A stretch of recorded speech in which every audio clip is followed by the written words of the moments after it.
Hello, good morning. It's amazing that I even know what day it is, but it is Saturday, the 28th. Oh, wait, I don't know. No, I do.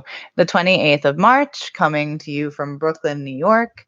It's Eli here. Yes, unceded Lenape territory. We call this New York. We call it Brooklyn. Of course, names so problematic. Today I'm back with a speculative solidarity episode. I've been having some problems with YouTube. Sorry it's been taking so long. I wasn't able to upload for the last couple of days. So today I wanted to talk a little bit about grief and fear. Fun for everybody, but definitely what we're dealing with. And specifically, I'm calling this transmutations.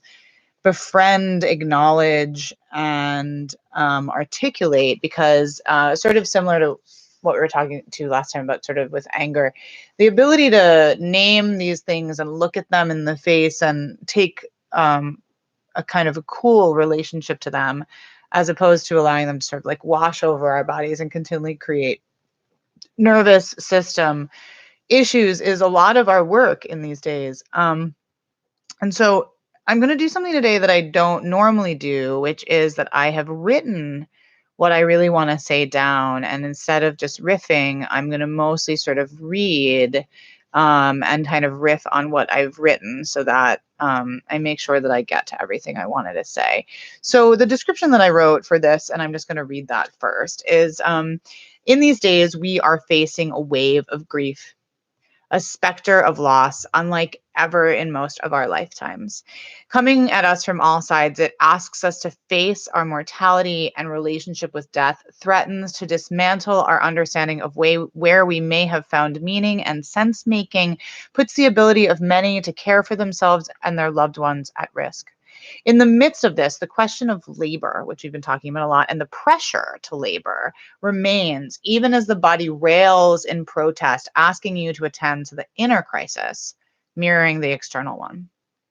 Feeling like work is impossible, that the mind is foggy, these are signs that you are okay, not the opposite. Your body is working to assess and address threat. Biochemical shifts carried by overwhelming emotion and continuously triggering inputs overload the system. As a result, your desire, your inclination, your gut urge to care for yourself, to cope, to slow down, to not be productive in terms of what we think of productivity, are excellent assessments that your system is communicating in order to do other productive work, right? The very, very challenging and very real work of addressing what's happening with your body, your mind, and your energy in this time. This episode addresses in particular the ways in which we are and aren't naming and facing our relationship with grief, anticipated grief, and in particular death, looming around the corner or behind the curtain, as Rilke might say. I'm part of a group of people, have I mentioned this before, that are reading Rilke's elegies with Ariana Reines this week, and it's been a really profound experience. So I wrote this on Friday morning, and some of it is a little diaristic, and some of it, and it became something that I intended to share. And so I'm just going to go ahead and read it. This morning and last night, I am thinking about staring death in the face, myself and as a collective. What it means to personally and societally cope with the amount to which death remains a bogeyman unaddressed, and how a willingness to look upon it frankly is considered morbid or reactionary, not because it isn't something that we should be doing, but because to name it or look at it in the face is something full of collective fear. It's a persona non grata. It's not to be mentioned. I'm going to go off book here.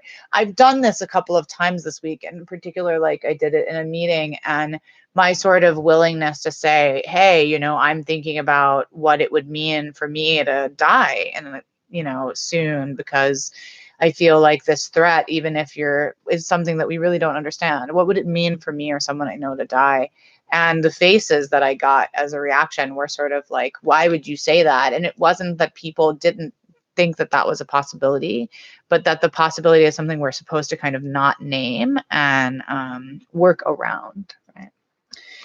So to deal with how we are feeling is not only to deal with the financial and day-to-day realities, but to dance with death. Not naming it will only make it grow. Once when I was a child and water started flooding the bathroom, I closed the door. We can laugh, and probably do, at the inadequacy of this innocent action now, seeing how my way of coping, of course, would not stop the flood, and yet we do the same with death. I've been these last few days avoiding social media, specifically Facebook, because every time I come on, specifically in that forum and Twitter as well, which I really avoid, I see the stories of hospital overflow facing the inevitable decision of who lives or dies.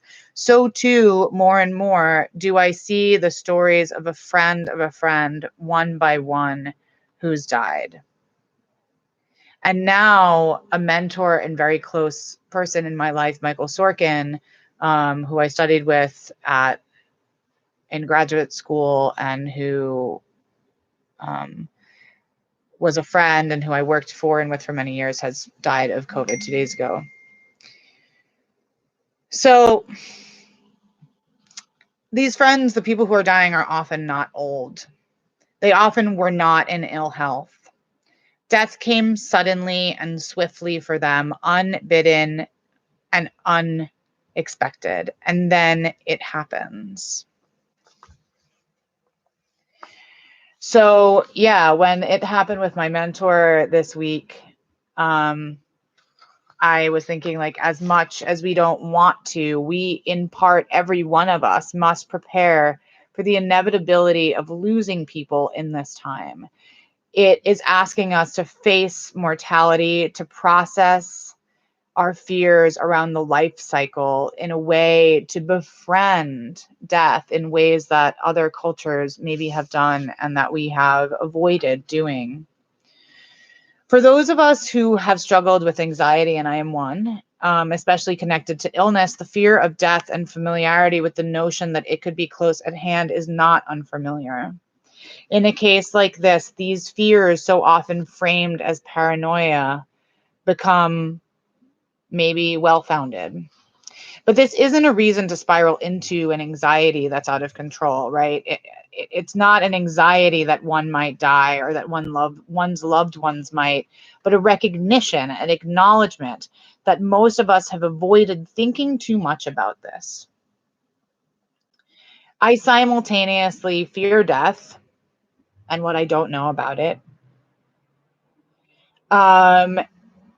And I feel somewhat comfortable with very strong beliefs about what happens when we die.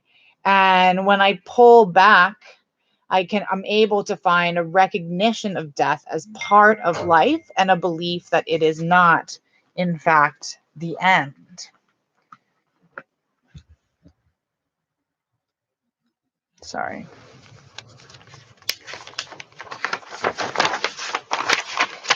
How you doing? So recently I've been writing and thinking and posting publicly here and in other places about how problematic the labor body, the mechanized and narrativized by a capitalist logic is, and how this affects us both now and in general.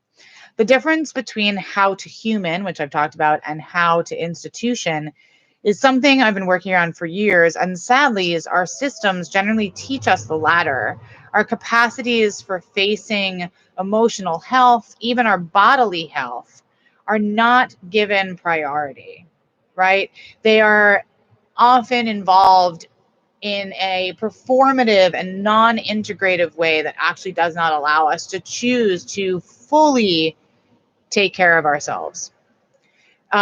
Which would require mental health and practices for nervous system regulation, much of which are left to chance, which a lot of people never even would have had the capacity to learn or the opportunity to learn or be exposed to those tools. Working from,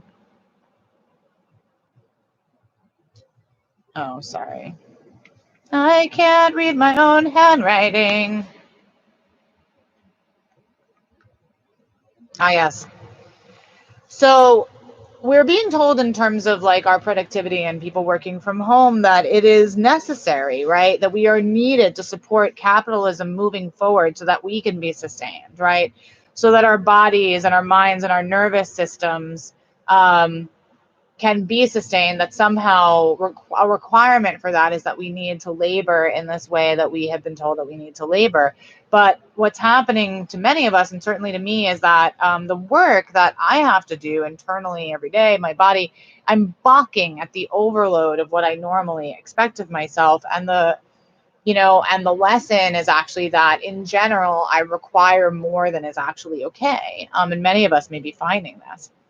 So death is at the door now, an unexpected guest, the one whose arrival we fear perhaps the most, and with a caveat. In this case, whereas in a normal situation, except for the rare accident, we would have time to prepare. Now we have no time to get to be with each other, no time to get to become familiar with the arrival in our house, so to speak. No time to sort of like be with loved ones or prepare with each other or come into a slower, more gradual process of grieving. As a result, there is enormity of what I'm thinking of as like anticipated grief. Some of us are working, right, desperately as an act of trying to cling to what was, or what we tried to tell ourselves that there was, right? This normal, a terrible normal, a normal that allows for the degradation of the planet, a normal that allows for bias and racism, a normal that allows for the few to have a ton when most have so little, right? Not actually normal. So we got to work with that language too.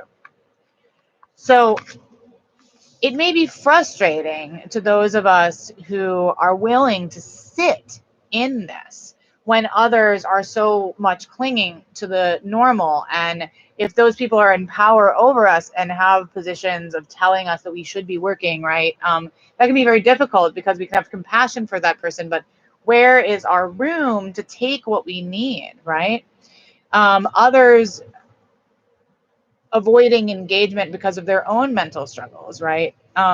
So this conflict aversion writ large can translate into a mass low-level panic as people are not naming death, as people are not articulating their fear, as people without tools and strategies for coping are pushing away, pushing away, pushing away daily, right? So this panic runs through the collective body in a similar way to a virus, right? It creates this energy, and it's lying, and you can feel it in a collectively, right? And it is not gone because we do not name it. And so the people who are bringing out positivity, who are sharing tools right now, are doing incredibly important work because the nervous system is actually exhausted by stress and panic. And so in a way, like, in order to keep more people from getting COVID and being healthy and being in a system where they're not going to be overloaded, we are required to do this nervous system work. So, on the other hand, we cannot force each other to deal with fear or grief in a way that they are not ready for, capable of, or desire to do. But that isn't what this is. That's not what I'm trying to say, right? We cannot.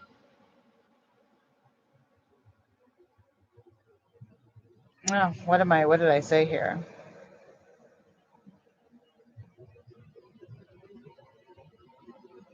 Ah, for the ones of us who are wanting and needing and feeling capable of addressing and seeing and naming this darkness, we cannot be forced out of that process, which is so important to ourselves and ultimately so important to the collective.